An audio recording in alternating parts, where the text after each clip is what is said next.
You need to know it is kicking off all over the country, and individual struggles that are taking place as people have the courage and determination to fight back. Let me just say this briefly, that the reason I'm here is the same as you, because I can't take it anymore. I'm not willing to take it anymore. In my community now, we're suffering in a way we've not seen for generations. In my constituency office, we're open 4 days a week now on an open door policy. People are turning up in levels of poverty we've not seen since the 80s or maybe before. A housing crisis we've not seen since the Second World War. People penalised, sanctioned off benefits with no income whatsoever. And at the same time, we're feeding people with families who can no longer put food on the table. Yes, we've got the food banks in our area, but you only get free tickets. And in fact, through my office now, we're giving out food on a daily basis because we're just trying to get people through, just to survive. Now, that's our experience in my community, working class, multicultural community with high levels of employment, usually on the west of London, although unemployment is now surging. You're experiencing exactly the same thing, and that's why I'm just saying we've had enough. And we know, we're explaining to people know why this is happening. It happens in every recession. When they don't want to blame the system, when they don't want to blame the real people who caused this crisis, they'll always find a scapegoat. And it starts off with people in poverty, the ones who are most defenceless, those on benefits. And then it moves on to migrants, and that's what we're seeing now. First of all, it was the people on welfare benefits. We were all skivers or scroungers.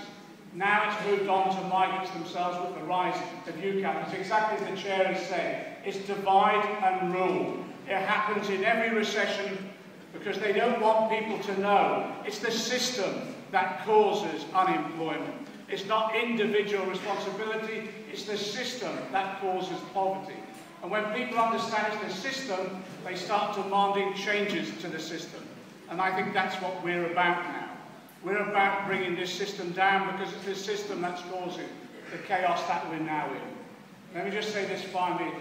The key thing for this period now is first of all to make sure that we put up lines of defence for people. And that means those individuals who are defenceless at the moment, whether it's on the bedroom tax or any other welfare benefit cuts, we give them all the assistance and advice that we can and campaign on their behalf and give them strength. Frustrating the system at every opportunity.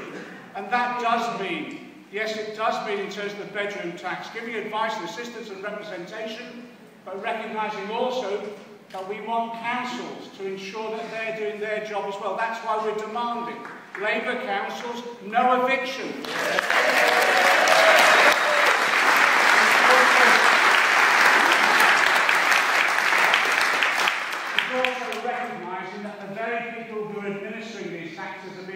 Themselves. As has been said, PCS members in the job centres are being sandwiched at the moment in terms of privatisation and another round of job cuts.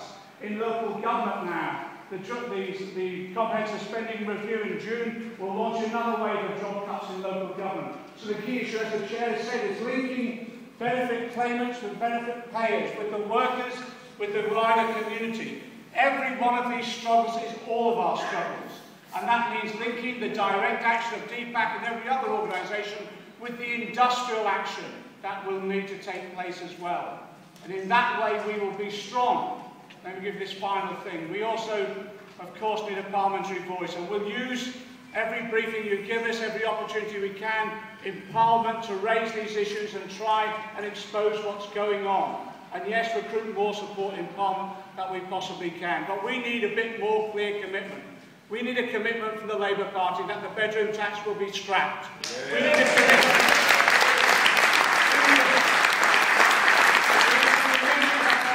We will be building council houses again on a massive scale. We need a commitment that all the privatisation will be reversed and there will be renationalisation of those things that have been sold off. And above all else, we want a commitment that people will be able to have a living wage whether they're in work or not, so they're lifted out of poverty. Everyone.